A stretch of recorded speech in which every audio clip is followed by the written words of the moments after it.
Né? A ideia aqui seria do ser humano não como animal racional, né?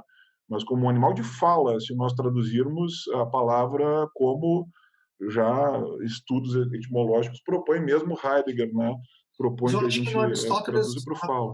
a própria palavra logos tinha essa ambivalência, ela valia tanto como a fala, racionalidade, como a fala mesmo, inclusive como Isso. comunicação. Se você pegar, e isso é assim, é fundamental para a política, inclusive, dele.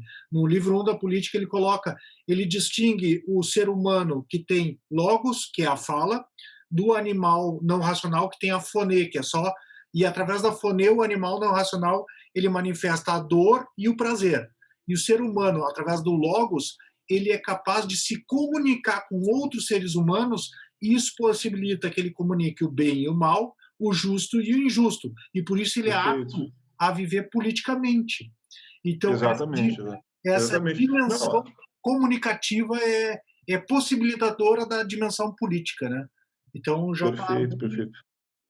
Perfeito. Não, e isso, claro, e Taylor é quer dizer, ele não dá esse título por nada, vamos dizer assim, ele escolhe a dedo esse título, é um livro brilhante, né, dele, enfim, que ele questiona uma certa tradição da filosofia, digamos assim, inglesa, né, com certas concepções modernas ali de linguagem que simplesmente obliteram, vamos dizer, esquecem, que, na verdade, o ser humano tem essa dimensão constitutiva de linguagem, né? Bom, aí poderíamos fazer certamente uma leitura aristotélica que está no horizonte, aliás, desses autores desde Brentano, que é um especial, tem um famoso livro sobre Aristóteles, né?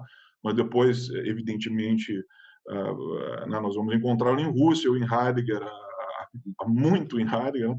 E vamos também, em Taylor também vamos encontrá-lo, né? Então, mas o que eu queria dizer, então, com o Taylor é isso, né, de que nós ali também encontramos essa reflexão sobre os efeitos que isso tem na linguagem e na cultura, né? Ele, como um grande autor dessa linha, e que, claro, entra em diálogo com o que a gente está falando aqui, né? Gadamer, enfim, é o próprio Taylor, né, que são outros autores que a gente poderia citar. Né? Mas eu vou falar de dois rapidamente aqui, que são autores contemporâneos, vivos, que estão produzindo, né, um deles o Hartmut Rosa e o outro o Thomas Fuchs, que trazem resultados, um na sociologia, nas ciências sociais, que é o caso do Rosa, e o Thomas Fuchs mais no campo da psiquiatria, como tinha dito o Conrado. Então, é, são formações diferentes, evidentemente, mas há um certo diálogo entre eles também. Se a gente busca alguns textos deles, eles têm publicações no mesmo livro, uma coletânea, enfim, eles estão no mesmo universo de diálogo, de discussão, de certa maneira, eles estão preocupados lá com esse déficit fenomenológico, vamos dizer assim, da teoria crítica. Né? Ele entende que a fenomenologia pode trazer para a teoria crítica, né? Então, já entrando aqui pela perspectiva de uma sociologia crítica, via Frankfurt, etc., né? Há ali um déficit fenomenológico. Ele pensa que a fenomenologia pode ajudar a reconstruir e recolocar certas questões. Né? E o Fuchs, por sua vez, né, ele é aquele que ocupa hoje a cátedra Jaspers, né, na Universidade de Heidelberg, né, ele tem toda essa, vamos dizer assim, essa influência, evidentemente, mas ele é alguém em profundo diálogo, né, com a tradição fenomenológica, de uma originalidade incrível, né, mostrando a vitalidade, né, do pensamento fenomenológico no nosso tempo.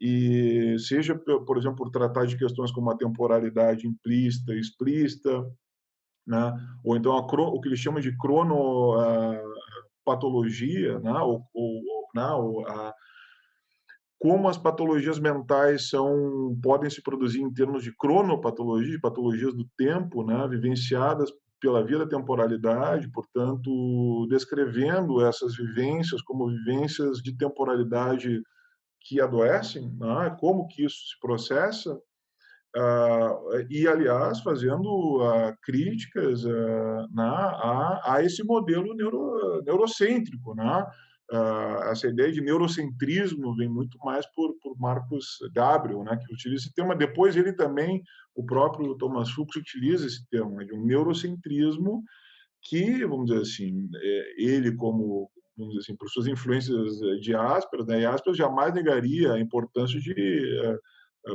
discutir com a genética, com as ciências explicativas, mas a questão toda é ignorar a dimensão compreensiva, né, como diria Jaspers, né, já que por uma influência da hermenêutica, quando ele distingue entre explicação e compreensão no campo da psicopatologia, ele está fazendo isso, Jaspers, né? E claro, o próprio Fuchs também, de alguma maneira, pensa assim, não é, portanto, ignorar vamos dizer assim, os avanços da neuroimagem, da psicofarmacologia, tudo isso, ele como psiquiatra, enfim, afirma isso, mas é sim mostrar como essas concepções, né, ficam aquém de uma noção que ele chama de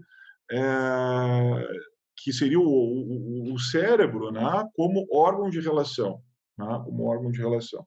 Então, a perda dessa perspectiva, né, de que nós somos seres de relação e que o próprio cérebro, ninguém vai negar que o cérebro funciona tal como funciona e os achados da ciência, mas é que certas concepções levam a um reducionismo, né, e ele, portanto, começa a mostrar isso em diversos textos, e agora, especialmente esse texto que o Conrado mencionou, né, é um texto em que ele reúne artigos, né, são 10 artigos que ele reúne, procurando mostrar assim, os grandes os problemas em que nós nos enredamos se nós aceitamos uma concepção como essa de inteligência artificial, o que resultado tem isso para a concepção do ser humano, ou o naturalismo também, ou então o construtivismo social, que tem uma espécie de relativismo embutido nele, né? Então, a partir dessas respostas que ele dá e também de respostas que ele apresenta por evidências da psiquiatria fenomenológica, né?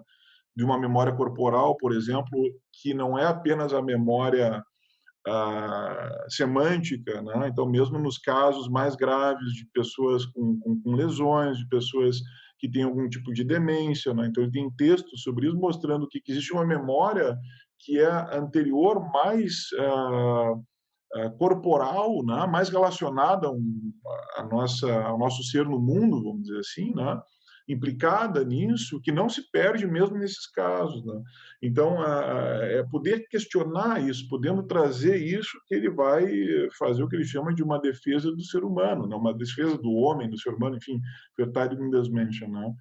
Do humano, enfim, aí a tradução fica eu sempre tenho problema com esse termo, o que poderia ficar melhor, né? Porque, não, mas de toda maneira ele está se referindo ao ser humano em geral, né? Portanto, a ideia de uma antropologia, né? Uma antropologia que ele chama de né? Incorporada, né? Verkörperte, né? Uma antropologia né? Do corpo baseada justamente nessas dimensões que a fenomenologia sempre se preocupou em construir, retomar e recolocar, né? Então, é uma via interessante, se a gente quiser buscar hoje, vamos dizer assim, elementos importantes de uma crítica, a meu juízo, arrasadora dessas posições, né? Então,